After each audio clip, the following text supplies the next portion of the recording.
Trading options can be a fantastic way to earn some extra income from your portfolio. Thousands of investors do it every day. But you don't want to be this guy, the one picking up pennies in front of a steamroller. Sure, collecting premiums by selling options is nice, until the market takes an unexpected turn against you. If you aren't careful, all your gains could be wiped out, or maybe even your whole account. So, how can you improve your odds of consistent options income without getting crushed? Well, we're about to find out. You're watching Inside Investing.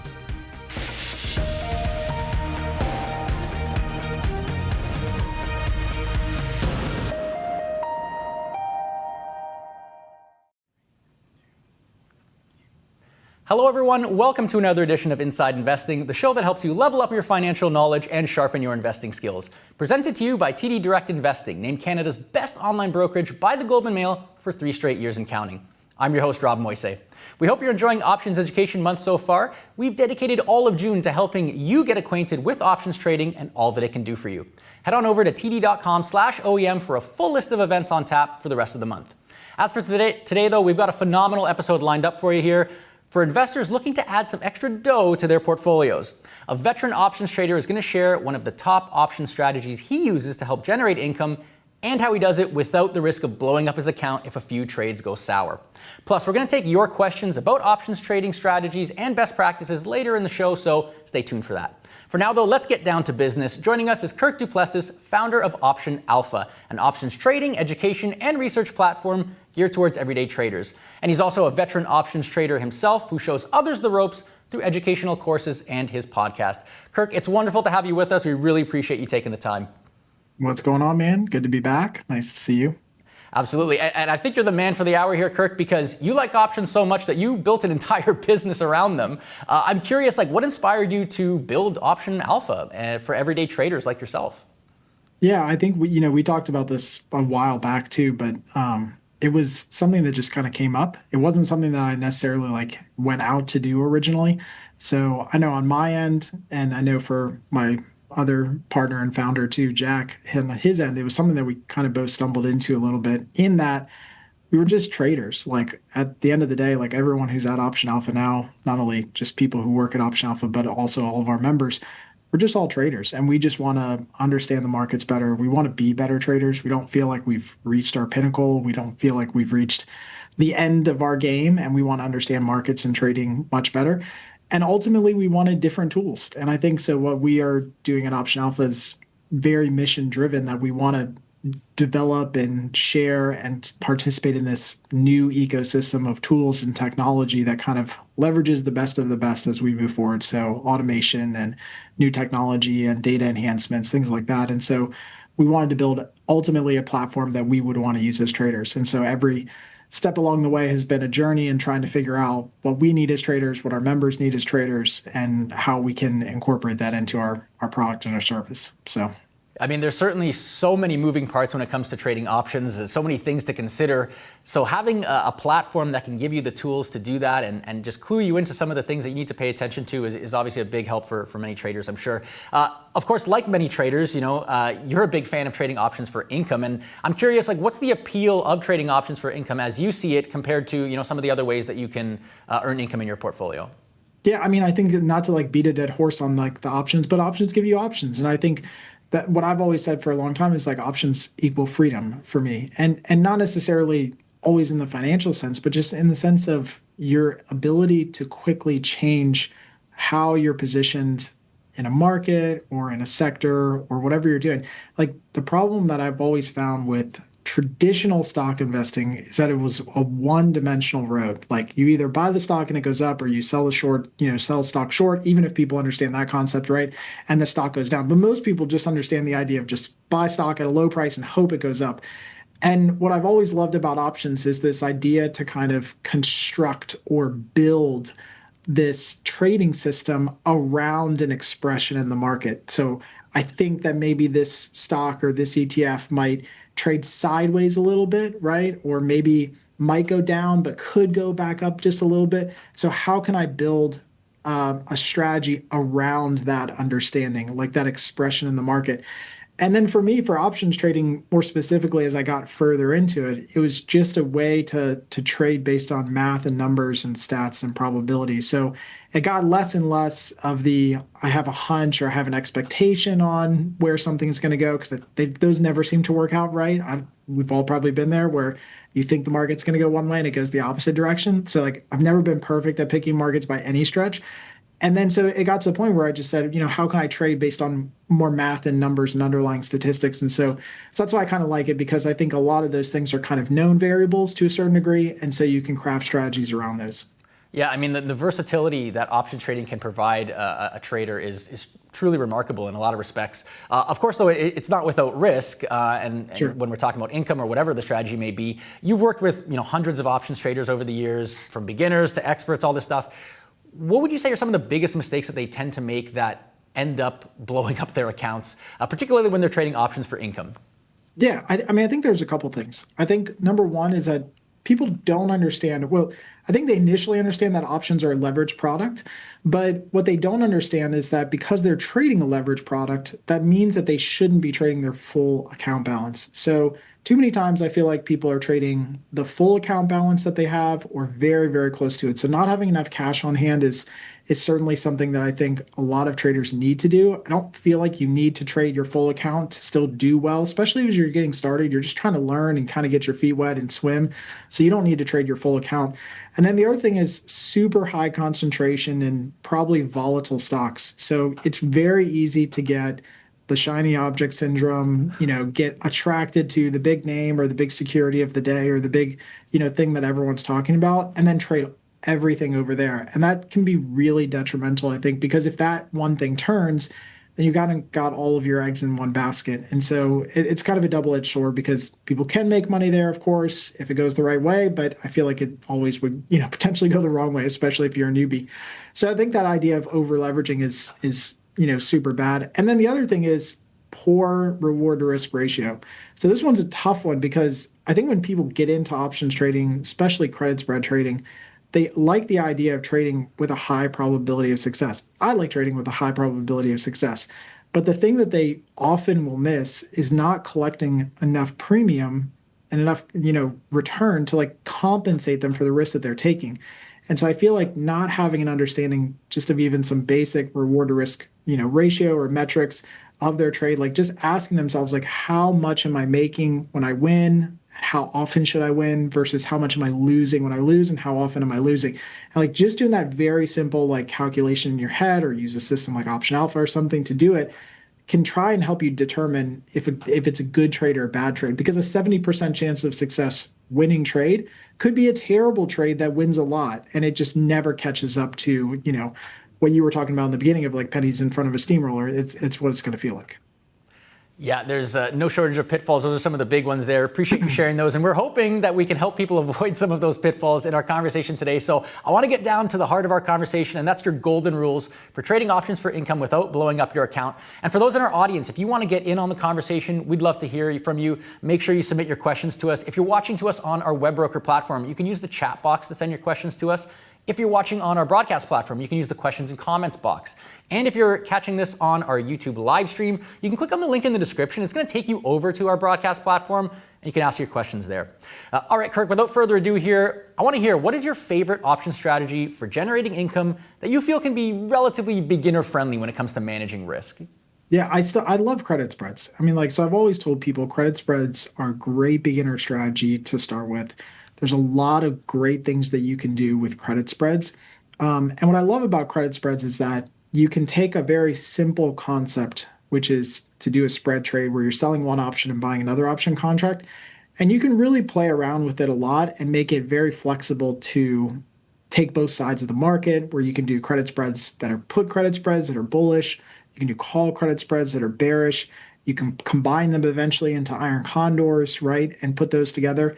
So I think as far as like a building block is concerned, credit spreads are really good. They also are defined risk and defined profit, which helps out a lot with the math that I think a trader would need to understand to start trading, right? So if you don't have that defined risk component, you don't have that defined profit component, it makes it a lot harder. And then with credit spreads, because you can determine the size or the width of the spread, it's very easy to control risk. And so, I mean, you could do credit spreads with as little as, $40 or $50 of risk to start. And so that makes it a really good tool, I think, for anybody starting out, because then you don't have that much exposed to the market, like $30 or $40 of defined risk that is going to be your maximum risk. That's a really easy first step or first couple steps that a trader can start to use for their portfolio. Yeah, credit spreads, one of the less sexy, if you will, options strategy names. Iron condors and butterfly spreads and all that stuff, definitely more catchy. But I like what I'm hearing with the risk management aspect of these things. Now, of course, traders might be familiar that there's puts and calls here. So Sure. Why don't you just walk us through on a high level how credit spreads work? Why don't we start with put credit spreads? Yeah, sure. So put credit spread, and I know you guys are going to pop up, I think, a nice little image here. So a put credit spread is basically just the combination of selling a put option at a strike price and then buying a put option at a lower strike price in the same expiration. And so what you're trying to do here is, if you can see on your screen, but in this case, you'd be selling the 50 strike put option, and then you'd be buying the 45 strike put option. And what that does is creates a spread between the strike prices that you have there. And what you're ultimately trying to do is you're ultimately trying to capture net premium. You're trying to take in a net credit, a net income inflow by doing that credit spread. And you're trying to define your risk. So the way I always think about it is, say somebody sells that $50 put option, or 50 strike put option, they might collect $500, right? And then they use some of that money to outlay for the other spread. And they outlay enough money that the difference between those is they still have $100 left over of premium. They haven't outlaid everything to protect their position. They still have risk, right? But they're still holding on to $100. And so that's what a put credit spread does, is it's a defined risk option strategy where you're taking in premium, but you have defined risk, you have defined profit potential, and all you're trying to do at that point, hopefully in the best case scenario, is hope that the stock either doesn't go down to your short strike or stays above your short strike into expiration. Okay, so that's the put credit spread side of things. What about the other side of the coin with call credit spreads? How does those work? Yeah, so call credit spreads are just the same. It's just the exact opposite payoff diagram, so you can just visually flip it in your mind too. But all you'd be doing on a call credit spread is you'd be selling a call option. Typically, you're doing this above where the stock is trading. So if the stock is trading at, something like, I think in your example, like $50, maybe stock is trading at $45. So you would sell the 50 strike call option, and then you would buy another call option at a higher strike in the same expiration, say a 55 strike call option. Again, you're doing the same thing that you do on the put credit spread side, just in reverse for the option contracts, doing the call side, but you're still looking to take in that premium, collect some money, hope that the stock stays below or at 50 at expiration. This is why I like doing these trades, because ultimately, if you're a little bit wrong in your assumption of where the stock is going to go, or if you're doing technicals, or however you're trading, however you're expressing your idea on the market, right? You can still be a little bit wrong and still potentially make money on the trade, or not lose as much on the trade. So that's why I like doing them.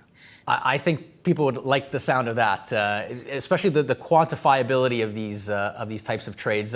But in your experience, how much money would you need to get started trading credit spreads? Yeah, I think that that's a question we get super often, per top 5 questions I've ever gotten. My personal opinion is I think you need about $5,000 to start. And it's not just because I pick out a number and say $5,000 because that's the first number I thought of, but $5,000 from a mathematical standpoint gives you the ability to distribute that $5,000 across probably a basket of uncorrelated tickers or very diversified tickers and ETFs with small position sizes. So there's a little bit of buildup behind that to say, if you're going to do this, you're going to start doing this. You obviously don't want to trade one symbol, right? You want to diversify out and trade uncorrelated, symbols, potentially uncorrelated ETFs. And you want to do that in small position sizes. $5,000 kind of gives you that backstop to have some cash and still do some trading. It's possible to do it with less money, but the math gets a little bit fuzzier when you start doing it with less, right? So. Yeah, and I mean, like $5,000 isn't like an insurmountable amount of money to start with here. So you do want to give yourself the best chance to succeed here. Of course, diversification, the only free lunch in investing, they say. It sounds like it's one of the free lunches in options trading too here. Of course. When it comes to position sizing, what kind of rule of thumb might you have so that someone can trade a credit spread, but manage their risk of blowing up their account? Yeah, I think again, getting by like leaning back on like the math and the stats around it, 5% risk in a symbol. So if you're trading one credit spread, then that one credit spread has to represent less than 5% of your portfolio for that symbol, right? And so I think if you think about it that way, that's the easiest way to do it, because from a math standpoint, it's very, very hard mathematically to blow up your account if you are trading high probability setups or generally high probability setups across a basket of uncorrelated ETFs, and you're trading potentially both sides of the market, which you should be doing, then the numbers are really, really hard for you to blow up your account. So if you look at this table here, which is one that we produced, if you're trading 5% of your account in a symbol, then essentially you would need 20 consecutive losses in a row to blow up your account. And so the trouble that a lot of people get into is that if they're trading too large of a position size, say 50% of their account, then it only takes 2 consecutive losses to wipe you out. So this is why like the leverage can be a curse, and it can help you in options trading as long as you understand it. But I think what often people will do is they will trade too large. And so at 5%, 20 consecutive losses in a row, statistically, it's very, very hard to get 20 consecutive losses in a row if you're trading a high probability setup. And so just based on the math and small position sizing, it'd be very hard to blow up your account. Not impossible, but statistically very hard. Mm-hmm. I will say, and my wife can attest to this, though, I have certainly been wrong more than 20 times in a row. But yeah, but hey, I look at that and I'm like, I think I've tried that. I've tried to get it as close as possible. So. Yeah, I mean, 20 times in a row, that's quite a lot. So that's a nice rule of thumb for folks to think about. What about the types of securities that you feel it can make sense to trade credit spreads against, particularly if you have like a smaller account? We talked earlier a little bit there. You had touched on, the high-flying tech stocks that are really volatile and stuff like that. Those are the ones that get in the news a lot that people might be familiar with. But which types of stocks do you think might make sense? I mean, I'm a fan personally of ETFs. So I think trading ETFs makes it a lot easier. I think that you can definitely trade some of the higher name securities if you want to. Just do it in small position sizes, potentially even smaller sizes. What we've even seen in just the last couple months and the last couple years is that it's no longer this market environment where all the news for that stock security happens when they announce earnings, right? News is constantly evolving, and a single tweet from a person or a group of people can change individual companies. It's much harder for the market to move, or a tweet or some news event to move an ETF in a meaningful way. Not that it can't happen, but it's just much harder to do. So I think for the sake of diversity and getting into positions where there's not only just a lot of activity and generally good liquidity, but also you get broad diversification by trading into a lot of these baskets of ETFs, it makes it a lot easier to diversify your options portfolio very quickly if you wanted to do bonds and major markets and tech and oil and gas and gold or whatever. You can do that in a couple symbols, and you don't need a lot of different securities in that basket. So I think from a beginner standpoint, for sure, it just makes like the portfolio curve a little bit smoother. You don't maybe have to deal with such volatile ups and downs. Right, sort of like a learn to walk before you run type kind of thing going on here. Well, and plus a lot of the liquidity is there anyway. So Sure. What about some of the best practices you might have for choosing strike prices for the long and the short end of the credit spread here, as you're sort of keeping an eye on keeping your risk in check? Are there any sort of like rules of thumb, again, that you would have for that? Yeah, I think if you're a beginner, I think you go really, really small to start with. I think that the spread width, so the difference between your short and your long call strike, in most cases, you should start with maybe even $1 wide, maybe even up to $3 wide. And the only reason I say that is because it's going to keep your maximum profit and your maximum loss very, very tight. And again, you're probably not going to quit your job on this income right away, but you're just getting the kind of learning the ropes. And gradually you can start to increase that spread width. You can go out to $5. Some products will go $10, $20, $30, right? And you can go out wider. But I personally like to stay in, kind of the 3 to 5, some products maybe $10 range. And I find that the math kind of works out. The liquidity is there. and it makes a lot of sense. So again, if you're a newbie, I would start in the dollar range. You can really kind of cap your risk, definitely under $100, usually someplace around $40 to $60 of risk. You can kind of cap it with the dollar wide spread. So that makes it easy to just get started and kind of learn the ropes. You talked about not quitting your job and living on this income right off the bat here. I'm curious though, generally speaking, when you're managing credit spreads, how much time does it take typically? Yeah, for me personally, because if I'm going to enter a spread, I'm going to enter a spread that I have run the numbers on, that I know I can carry to expiration. Now, I don't always want to carry it to expiration. It's not something that I get into a position and say, I definitely want to carry this all the way to expiration, because there's a couple of risks associated with doing that. But generally speaking, I'm going to get into trades where if I needed to, I can carry it to expiration. And then otherwise, I'm going to, in some cases, look to take profits early, reduce my exposure, right? Recycle capital a little bit faster. So sometimes I'll take profits at 30 to 40 or 50% of the premium that I collected on trade entry. And all of that for me is done automated through Option Alpha. So I don't have to manage it. I don't have to babysit it. But if you don't have that, you would just be watching your position to see if it hit that profit target and then try and execute an order to close the position. Okay, so like that 30, 40, 50% take profit line is kind of what you're looking at, generally speaking, particularly if you can get it early in the trade, right? Yeah, of course, yeah. Mm-hmm. What about when it comes to expiration dates? Do you have any sort of best practices or time frames that you tend to like when you're trading credit spreads? Yeah, I like 30 days out. Most of the reason I like 30 days out is because most of the math kind of associates around 30 days for rolling volatility and implied volatility. You also tend to generally find some pretty good liquidity out there. I mean, there's a lot of liquidity nowadays in the 0 and 1DT type options, but you don't get a lot of breadth of products in those securities. So if you're going to trade more general credit spreads, you're going to trade them on a monthly rolling basis, then just do it around 30 days. You can go out to 30, 45 days, but the normal monthly contracts have pretty good liquidity and also gives you enough time. I tend to find that I don't like to be necessarily rushed in those positions. I want to get into positions, feel like patience is a virtue. If you can patiently wait out the rest of the other market participants, you get paid to be patient in this business. So if you can get into those positions and you can patiently hold them and manage your risk, I think that ultimately pays the biggest dividends. And maybe just one last one before we move on here. How many positions do you think you can realistically juggle at one time before it starts to get a little bit too hectic?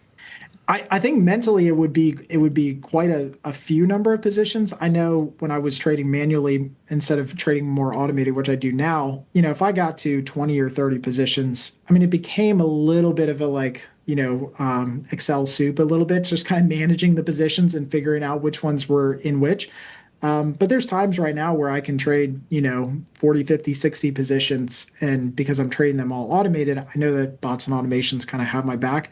So I think if you're a newbie trader and you're just getting started, especially if you're starting with a little bit of capital, that means that you're going to have less positions to start with, and that's okay. And that probably means you might have 6 to 7 rolling positions, totally manageable number of positions.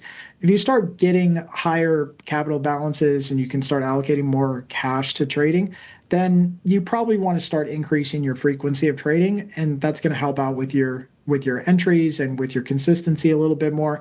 And you probably are going to start gravitating towards the 40, 50, 60 type trades on a rolling basis. And you can start to see that sort of premium income snowball start to roll down the hill here as you can manage more positions at a time here. Really interesting stuff, Kirk. Really appreciate you kind of getting us up to speed rather on credit spreads so far. We got a lot more to get to, including an example that you're going to walk us through of an A+ trade that you recently did here. But just a quick note to our viewers who might be itching to get started trading options. TD Direct Investing has a couple of special offers for you. The first offer, new and existing clients are eligible for 1% cash back when they transfer $10,000 or more into an eligible direct investing account. Just open a new account with the promo code CASHBACK2025 and fund it within 30 days. You can also enroll an existing account using the registration form. And our second offer, you can get free access to streaming market data on the TD Active Trader platform until the end of 2025. Again, just open an account, complete the onboarding process between June 15th and November 30th of this year. You can scan the QR codes on screen for more details and for a full list of terms and conditions. Great offers here, so make sure you check them out. All right, Kirk, let's get back to the grind here. I want to dig in a little bit deeper on how you like to set up credit spreads to keep your risk in check here. We talked about some of your best practices here, but in your opinion, what probability of success would you generally be aiming for when you're trading a credit spread? again, with a relatively small account? Yeah. I think if you're starting out small, you probably want to be somewhere in the ballpark of 50, I mean, certainly over 50% chance of success. You want to be better than a coin flip. If you can be around 70%, that would probably be good. And I think just from like a confidence standpoint, it's going to make you feel like trading is winning for you at 70%. And it doesn't necessarily mean it's going to win. It just means that it's going to feel like you're getting a lot more winners.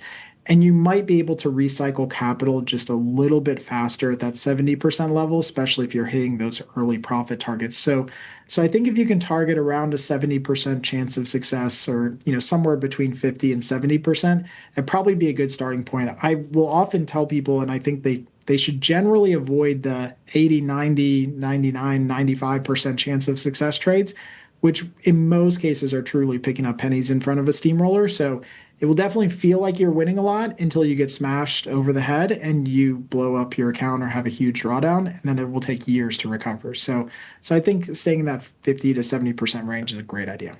Is there some sort of like indicator that people can use to get a sense of, what that probability of success is? Yeah, I mean, it's not perfect, but delta is a good approximate for it. So if you look at a delta of an option, and you just pull up an option chain, you can typically find the delta of the individual legs. And so you'd initially be trying to sell a short put around a 30 delta or sell a short call around a 30 delta. That would give you in the ballpark of around 70% chance of success. So if you do a 40 delta, that would give you about a 60%. If you do a 50 delta, you'd be right at the money. So you'd be about a 50-50 shot. So it's not perfect. There's probably better tools and stuff like that you could probably use to maybe estimate it a little bit more, but it would give you a good ballpark of where you should be. Okay, nice jumping off point. One of the things I know that you're super keen on, and we talked about a little bit earlier there, was the risk to reward ratio. It's something that I know you're really passionate about. You've talked about in your podcast before as well. What do you think a sensible risk to reward ratio is when you're trading credit spreads? I think that whatever ratio makes sense for the probability of success that you have. So whenever you're getting into a trade, this is where I think a lot of people fail too, is they don't actually even go through the process, whether it's an automated process to check it or a mental process to kind of do some mental math and do some checking. But whatever reward to risk ratio makes sense for the probability of success that you have, such that you can at least not only just break even, but get beyond break even and kind of gain an edge. So the analogy that I always use is a coin flip. If we're going to flip a coin back and forth, generally speaking, that's a 50-50 coin flip, right? And so if the reward to risk ratio for that trade is 100%, which means that if I win, I make $50. If I lose $50. Well, if I keep flipping this coin and I make 50 and lose 50, at the end of the day, I'm back at square one. So the baseline for a 50% chance of success trade is at least 100% reward to risk ratio. Like, you have to make at least what you're risking if you win or lose, because you got to get back to zero and potentially get above that. And so if you start with that as kind of the baseline assumption, then you would probably understand that if you're going to win, let's say 70% of the time, you would need probably about at least a 40% reward to risk ratio, because you're going to win more, which will compensate you, but they don't need to be huge winners, but they just need to get above zero again. So that's why I think the thing that people should take a look at, we've published some charts and some, quick little reference guides on different metrics, but if you're going to win, you got to make sure that you're covering the times you're going to be losing. Oftentimes I will see people enter trades that are trades where they're going to win 70% of the time, and I think they win, maybe $20, to use a ridiculous example. But if they lose 30% of the time, they're going to lose $2,000. Like, they're going to be high probability of success traders, but they will never make money because they're not covering the risk that they're taking. Right. You do have to take some risk to get some reward. If you play it too safe, you can potentially get burned, right? True. So, True. Finding that balance. Okay, that's a good, nice little rule of thumb there for us. Now, of course, I know I probably speak for a lot of people when I say this. It's always really helpful when you put some real numbers behind these concepts and walk through an example. So can you do that? Can you walk us through a recent credit spread that you traded that was like an A-plus setup and you turned a profit on it? Yeah, so we had this setup that we did, and we had talked through these, which, by the way, these are not always the setups that happen. So full disclosure, it does not always become an A-plus setup. And I don't even know if this is an A-plus setup, because I kind of got the direction semi-wrong on this one, but it still ended up generally working out. But this was a setup in EM. This was, I think this was later in May. And so basically, this was coming out of the big rebound that the markets had. Now, at the time, I already had a lot of bullish exposure in my portfolio. So I actually needed some bearish exposure. And so I wouldn't say by any stretch I got into this thinking that EM would turn over or was going to go down or have some sort of big top.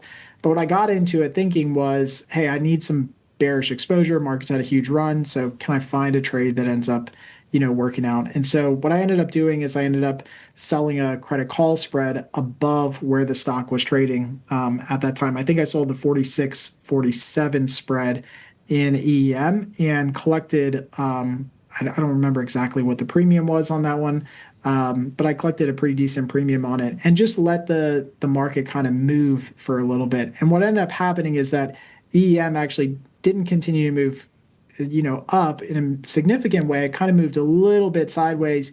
And so I got the benefit of kind of the time decay and the patience element that I was talking about earlier and was able to close it a little bit ahead of schedule and take a quick profit on it. So that was a pretty good trade, a pretty decent trade. Again, I would have held the trade all the way to expiration if I would have needed to.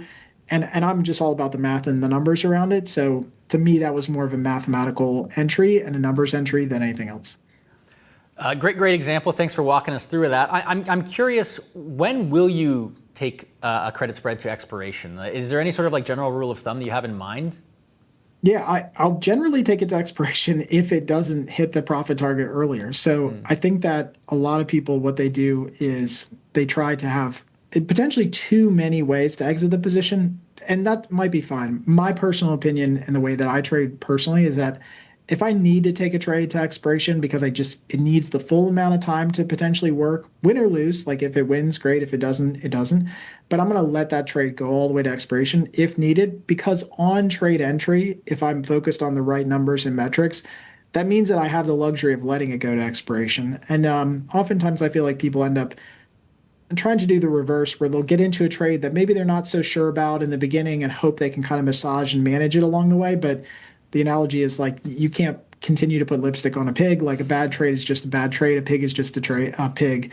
And so I'll hold trades longer to expiration. Again, if it doesn't hit that profit target earlier, which my bots and automations are automatically checking for. So if it hits the profit target, they'll take care of it. If not, it'll go mostly into expiration, kind of into that week of expiration. Okay. One of the things I think that's top of mind for a lot of traders these days is market volatility. Okay, we've seen a lot of it earlier this year. Who knows what's coming next? Is there anything that you're doing differently, kind of in light of all that market volatility, that helps you manage your risk when you're trading options for income and specifically trading credit spreads? Well, I think volatility is good for traders, obviously. So if you're selling options and selling premium, volatility is good. Generally means that premiums increase. It means that there's a lot more, capturing that can be done in there. And of course, it means that the markets are going to move, much faster. The analogy I've always used is that, like, if the road is foggy, like, you should probably hit the brakes and like slow down a bit, right? If you're driving 60 miles an hour and now there's a big, there's a lot of fog up ahead, you're probably not going to be driving at the same pace. So my like, I guess you could say, like, rule or advice on that is maybe to keep a little bit more cash on hand, because not only do you just need cash in case things go really crazy in both directions, which we've even seen this year where the market went down really fast and then recovered almost just as fast, right? So both directions can have volatile moves. But that cash gives you a lot of optionality into getting into new positions. And then also you can use it to defend positions that might get a little bit challenged or might need some additional adjusting or capital. And with higher volatility, you don't need as much cash anyway to get into new positions, because those positions will be paying more money with the higher volatility and the higher premiums. So I think generally speaking, the best thing you can do is kind of pump the brakes, make sure you've got enough cash on hand, double check all your position sizes, right? Make sure you get out off anything that's close to expiration, but you're just kind of holding on for a couple dollars. Like, if there's 2 weeks to go until expiration and you've made 90% of your premium, probably dump the position, right? It's just undue risk that you don't need in a high volatile market. Right. Risk management first, top of mind. I love that foggy road analogy, by the way. That's a great visual. I think one that really connects with people. So thanks for walking us through your guide to credit spreads there, Kirk. Really appreciate it. We have a lot more to get to, but before we continue, I just want to tell our viewers here, if you're enjoying the show so far, then make sure you check out TD Direct Investing online.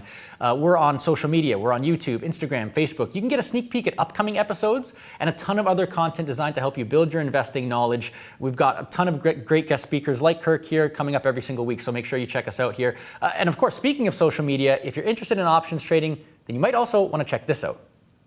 The TD Direct Investing Starter Kit contest is officially live. Canadians can enter today for a chance to win one of 5 prizes, with a grand prize that includes an iPhone 16, a check for $100, 5 educational books on options trading, and a 1-hour private Q&A educational session with a TD Direct Investing Educational Manager. To enter, visit the TD Direct Investing Facebook page, follow TD Direct Investing, and like the TD Direct Investing contest post dated June 2nd, 2025.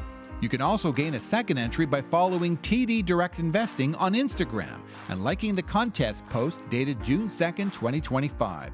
There's a limit of 1 entry per social media platform. The contest runs until June 30th, 2025. Scan the QR code for full contest rules and details. Fantastic contest. Make sure you check it out. I know some of you in the audience are licking your chops to get that iPhone, so make sure you join that contest here. All right, we've heard a lot of best practices to consider here when we're trading credit spreads here. I want to find out how we can put this all into practice here. So we've got TD Direct Investing's Senior Client Education Instructor, Brian Rogers, standing by. He's going to show us how it's done in TD Active Trader. Brian, welcome to the show. Great to have you back with us here. Take us through how to trade a credit spread in the Active Trader platform. Yes, yeah, always a pleasure, Rob. So I have the Active Trader platform up here. And you're right. I think practice is key. And this is a practice account, so you can demo this. This isn't going to cost you anything when you get into the platform. So if we jump over to the Active Trader platform, you can see I'm already on the option chain. So once you get there, and I actually have an ETF, so something similar to what Kirk says he likes to trade. We have IWM, the iShares, the Russell 2000. And you can see here on the option chain, all of these numbers down the middle, the 5 and 6 and 8. Kurt had mentioned he likes to go around 30 days. I'm kind of similar as well. So if we look at an option chain, we open this up for 30 days, and we wanted to do a credit spread. This would be in the case if you're looking at calls, for example, if you're thinking you may want to do a bear call spread where you're thinking, I don't think the stock or this ETF is going to go above a certain price. I want to collect that income. You know, it's trading right now at about $212. So we could go down, and I know one of the things that Kirk had mentioned is, you know, you're looking at maybe a probability that it's going to be out of the money by a certain amount if you're looking at maybe around a 70%. So I've identified, let's say, around a $220 strike. What you can do in this platform that's really cool is you can click on the plus sign right beside the bid. That's going to initiate the first leg of the trade of the spread to sell. You notice that comes up at the bottom. It's saying sell to open. And then you can identify and, you know, keep those things in mind that Kurt had mentioned, you know, in terms of your risk reward. If you see maybe you want to go with a narrow spread of $2 or $3 or something like that. Let's say we did $3 and we click on this, we click on the plus sign again, but on the ask side this time, and it's going, when you hover over it, it's going to say buy. And as soon as you click that, that's going to show you you're getting roughly around 67 cents. So not a ton of premium, but a little bit of a premium for a fairly low risk trade where you're only looking at about a $3 spread. So that's a way you can set that up, Rob, and then you just click confirm and send, and you can send it through as a practice trade. Now, I know we were talking earlier here with Kirk about, you know, how do you gauge your probability of success when you're setting up these trades? Are there any tools in the platform that can help traders do that? Yes, yeah. So if we jump right back, I think a good demonstration just to show is one of the things here. I've got the order ticket up still at the bottom, but if you can see right here, hopefully, I know it might be fairly small for some of the viewers, but these columns here, there's delta. So delta is one that Kirk had mentioned. So that's one of those things. If I look at the $220 strike, I can see delta is showing me 28. So that means that that's the kind of probability that it would be in the money. So if you're using that opposite, the inverse of that would be roughly around 72% chance that it's going to stay out of the money and that you would get to keep your premium. So you have delta that you can add as a column, or we also have it even in the platform probability out of the money, which is already doing that inverse calculation for you. So to add those in, there's just there's a column in the option chain. You can just go to the option chain here, and then you can add or remove any of these columns. So that's one thing to look for. Another thing is you can analyze. I still have the trade up right now. You can analyze a trade. You can click this little analyze button. We won't have time to go into that in a lot of detail. But if I click the analyze button here, it's saying it's creating a planned position. And then all I have to do is just go over to this analyze tab. And let me just hide the order entry here for a second. Then you can hover over this and it tells you at different points close to expiration or different dates that you can select. Roughly, it gives you an estimate of roughly what that credit spread is going to be worth. So you can maybe close it out a little bit earlier, or you can take a look and see, what is my profit and loss going to be at different points in time on this graph. All right, some fantastic tools for traders to consider there. Brian, appreciate you walking us through it there, and thanks again for joining the show here. That was TD Direct Investing's Senior Client Education Instructor, Brian Rogers. All right, Kirk, we're going to have to leave the interview portion of our conversation there, but we're not done yet. We're going to open the floor and take some questions from our viewers. So, are you ready to hear what our audience wants to know more about? Let's go. All righty. First question here is from Marissa. And Marissa is saying, I have a full-time job, but manage my own investments. Realistically, how many positions should I have if I can only review them, once or twice a week? Yeah, I think it's a good question. So if you have a full-time job, I think you can still do options trading for sure. I know a lot of people do it. You should be able to do it. It should be something that's very manageable to do. Even if you have 10 or 15 positions, just set up a routine of when you would come in and check those positions. You certainly have time in the day. I would set up a routine potentially right after the market open, maybe 30 or 40 minutes after the market opens, to just check on your positions if you're not using a tool that is checking them automatically for you, and manage those positions. Look for profit targets, make sure your position sizings are good for new positions, right? And then honestly, be done with the day. Like, I feel like too many people are glued and tethered to the markets, and most of this is sitting on your hands. So you're certainly not alone if you're a full-time, working a full-time job and you want to do this. You should be able to do this. It shouldn't take too much time. The temptation to tinker with our phones in our pockets and trading apps and stuff like that we can use. It's crazy. It's I know. so Sit crazy. on your hands. You're totally fine. Yeah. Okay, so Marissa, words of wisdom there for you. We got another question here. This one's coming to us from Michael. He's saying, is there a specific delta you target with your credit spreads? What delta works for calls? I think call credit spreads is what he's after. Yeah, I mean, again, the delta that you target is going to be reflective inversely of the probability of success that you generally want for your strategy and how much premium you're looking to take in. So, for example, if you target, let's say, a 50 or 55 delta, so at the money, you're going to be able to take in a lot of premium, but the probability of success on that trade is not going to be as high as a delta that's, say, a 30 delta, right? And so that's the trade-off that you're making. And the beautiful thing about options trading, in my opinion, is that you can make that trade-off. Are you the type of person who wants to take in more premium? Potentially your chance of success, your probability of success might be 50, 55%. So it's going to feel like coins are flipping back and forth for the most part. Or do you want to go out further and do a delta at, say, a 30 delta or 25 delta? You take in less premium, but maybe you're winning at 70, 75% of the time. So it feels, like you're winning more consistently. It doesn't mean that that's going to ultimately win more money, because they could lose more money at those levels, obviously, when you lose, to kind of compensate for that. So I personally, at the end of the day, to kind of wrap this one up, I personally don't care what delta I'm at. I don't have this thing in my mind where I say I only want to be at a 52 delta or only want to be at a 31 delta.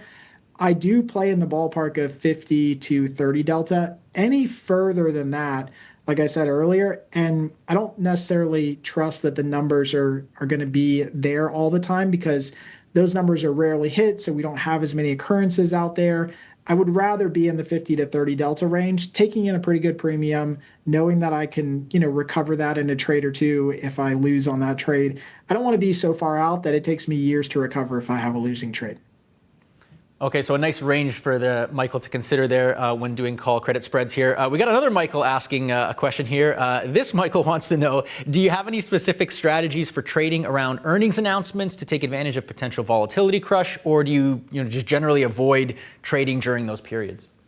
Yeah, truth be told, I used to trade earnings a lot. I stopped trading earnings because I found that I just couldn't get enough occurrences, and it was such an asymmetric random event that I couldn't get any numbers or math around it.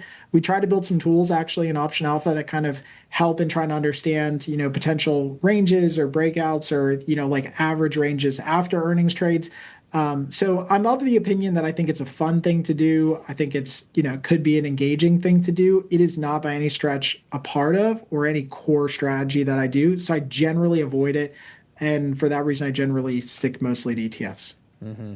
It can be quite the roller coaster ride. I know I've heard from other options traders. So, buyer beware, basically, if you're getting into a kind of trade like that. Dutrone has a question for us.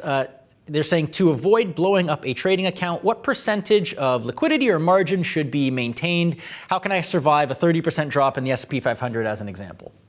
Yep, that's a great question. So I think the 30% drop in the S&P is very fresh on everyone's mind because the market had such a big down move in the beginning of the year. And I don't know, potentially we might go through a move at some point. I mean, eventually we will go through a move like that. So I think number one is you got to have a lot of cash on hand to start. So the analogy I've always used is that your best safety, like before you get into a car crash, is to have your seatbelt buckled. Unfortunately, if a car is crashing and you're in the process of a crashing car, you don't have time to buckle your seatbelt, right? And do all the things that you should have done before that. So you have to have enough cash on hand before that. I am of the opinion that I think that conversation should start in the 50% of your account. So if you have $100,000, $50,000 is in cash, you trade the rest of the $50,000 for options trading. So if the market completely goes down 30% and you've had all of your positions on the same side, which means you had only bullish positions, so all of those positions blew up, you would still have enough capital to kind of recover. So that brings me to my second point, which is that don't have trades on the one side of the market. So this is super important, but you cannot be a one-sided trader. So if you love every bullish setup, please, for the love of everything, go find a bearish setup because you need trades on both sides.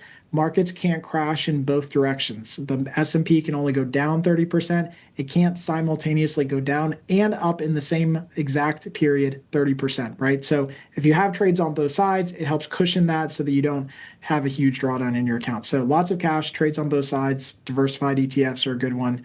I think you should be okay. I think with options trading, as it is with many things in life, balance and moderation is key, kind of no matter what we're 100%. Doing there. So something to keep in mind there. Dutrone, we liked your question so much, we're going to give you a second crack at another question here. He also wants to know, are credit spreads difficult to roll? And if so, when is the best time to do it? No, well, technically speaking, credit spreads are easy to roll. You can roll a spread. The difficulty comes in deciding if you're going to roll the spread for a credit or if you're going to roll the spread for a debit.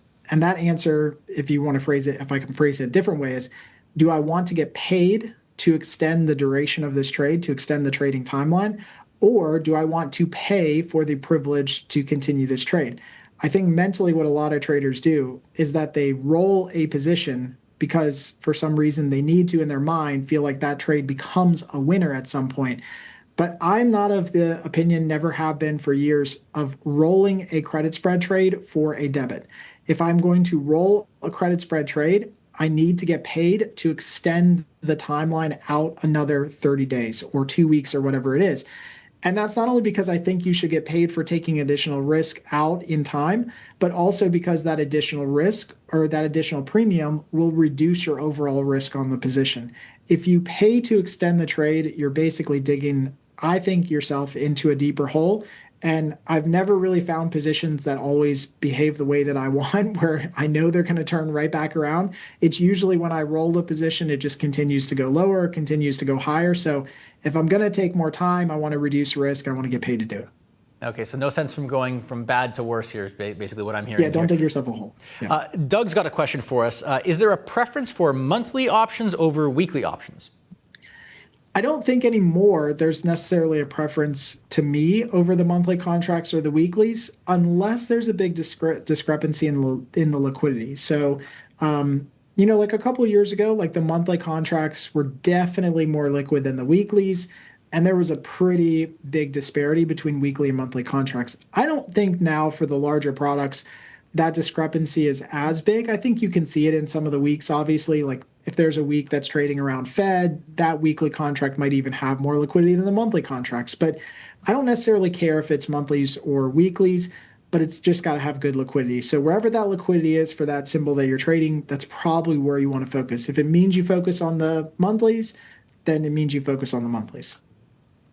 Okay, we got time for one more here. And Kirk, we really appreciate you taking so many questions here. Mario's got a question. Mario's asking, is it generally safer to allocate larger portions of the account to cash secured puts?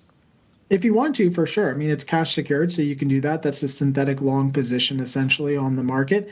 I'm not a fan of doing that because I think it just ties up a lot of capital. So I think if you have capital to spend, then of course, then you can do that and you can, allocate some of that capital. But if you're even still talking about the moderately sized portfolio, then I think you're much better off doing an option strategy, which really leverages the capital in the account instead of making it all exposed to a cash secured put. So the problem I have with cash secured puts just by themselves, not that they're terrible in isolation, but just by themselves, they take up a lot of cash and they still get a lot of that downside risk of a huge asymmetric black swan event. So I would even say, like, if you're going to do that, just buy some long protection really, really far down. It's probably super cheap and it could pay huge dividends if we get a black swan event. And if we don't, no big deal. At least you bought the protection. The house didn't burn down, but you had fire insurance.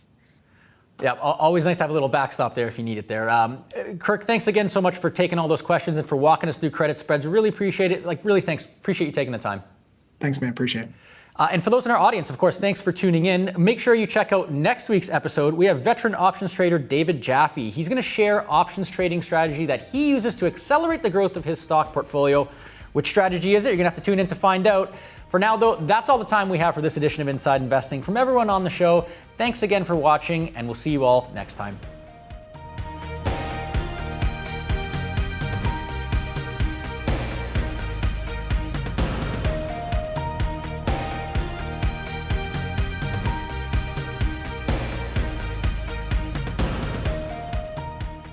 Have more questions? Check out the links to the right and in the description below.